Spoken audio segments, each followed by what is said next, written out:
Welcome to Charles Travels, the podcast where we explore the heart and soul of America, one story at a time. I'm your host, Charles, and I'm delighted to share with you a tale of resilience and innovation from the rolling hills of Montana's Blackfoot Valley. As we wander through the countryside, we often come across folks who are not only stewards of the land, but also pioneers in their own right. Meet Cole Mannix, a fourth-generation rancher who's been working the same 50,000 acres for 133 years. The Mannix family has seen it all, from droughts to floods, and from booming cattle markets to crippling economic downturns. But despite these challenges, they remain committed to their craft, and that's what makes their story so compelling.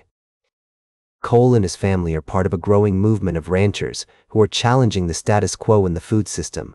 They're not just talking about it, they're taking action. By processing a third of their livestock locally and selling directly to consumers, they're rewriting the rules of the game. This approach not only ensures that their cattle are raised with care and respect, but also that the people working closest to the land are supported.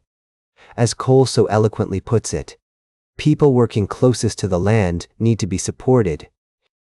But what we've done is make a food system that marginalizes those producers, squeezes their margins as tight as possible. This is where the Old Salt Co-op comes in, a collective of 5 ranches committed to sustainable land management and regenerative ranching practices. Regenerative ranching, you see, is not just about raising cattle, it's about working with nature, not against it. By resting parcels of land for up to 2 years, these ranchers are able to keep the soil fertile and resilient, even in the face of extreme weather conditions. It's an approach that's not only good for the environment, but also crucial for their survival.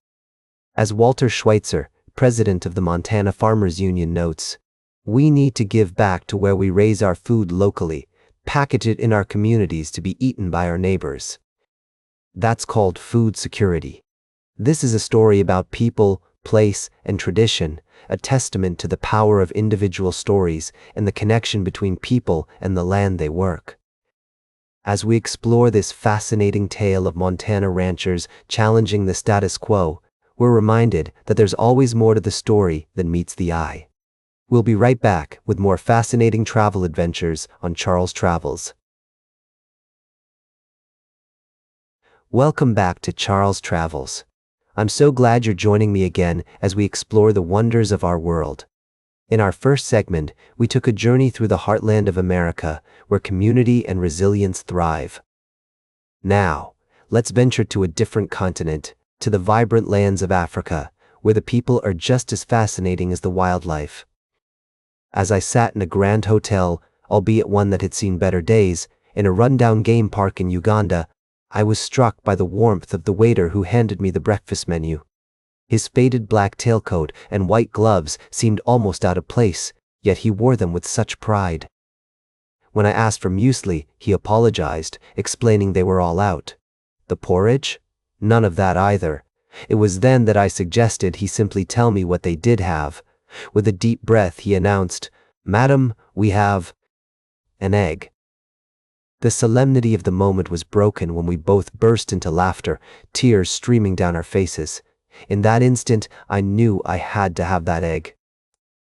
It was a small moment, but one that spoke volumes about the people of Africa, their ability to find joy in the simplest things and to connect with others on a deep level. As I've traveled through Africa, from the Maasai engagement ceremonies in northern Kenya to the hunting expeditions with the San people in Namibia, I've found that it's the people who leave the most lasting impression. Their generosity, their readiness to laugh, and their eagerness to form meaningful connections are qualities that draw you back, time and again. Of course, Africa is a vast and diverse continent, with cultures, languages, and customs as varied as its landscapes. From the Muslims in North Africa to the Christians in East Africa, each region has its unique identity. Yet, amidst all this diversity, there's a common thread, a thread of warmth, of humor, and of humanity. I recall a local in a remote village in the Central African Republic who was convinced that chickens were exclusive to his country. His refusal to believe otherwise was both amusing and endearing. Then there was the woman in Cameroon who doubled up in laughter at a picture of a kangaroo, exclaiming, "That is very funny, but it is not possible." These moments, these encounters with the people of Africa, are etched in my memory forever. They remind me that even in the darkest of times, there's always room for laughter, always a reason to find the positives. And it's this spirit, this joie de vivre, that makes Africa such a special place. So, as we take a break from our journeys, I want to leave you with the image of that waiter, smiling through his challenges, and the people of Africa who, against all odds, find joy in every day. Stay tuned for our final story of the day, right here on Charles Travels. Welcome back to Charles Travels. As we conclude our journey today, I'd like to take a moment to reflect on the stories that have shaped our understanding of the world around us. From the beauty of everyday life to the importance of tradition and community, we've explored it all. But now, let's shift gears and talk about something entirely different, the world of technology and finance. You might be wondering what NVIDIA, a leading maker of artificial intelligence chips, has to do with our travels. But bear with me, folks, because this story is about more than just stocks and market trends. It's about the ever-changing landscape of innovation and how it affects us all. NVIDIA's recent stock rout, which has erased over $286 billion from its market capitalization, might seem like a distant concern to some of you. But the truth is, the tech industry's ups and downs have a ripple effect on our daily lives. From the smartphones in our pockets to the computers that power our homes and workplaces, technology is an integral part of our modern world. As I've traveled across this great country, I've seen firsthand how technology has transformed small towns and rural communities. I've met entrepreneurs who are using AI and machine learning to create new businesses and jobs, and I've witnessed the impact that innovation can have on people's lives. But with great progress comes great uncertainty. The recent decline in NVIDIA's stock price is a reminder that even the most successful companies can face challenges and setbacks. And as we navigate this complex landscape, it's essential to stay informed and adaptable. So, what does this mean for us travelers?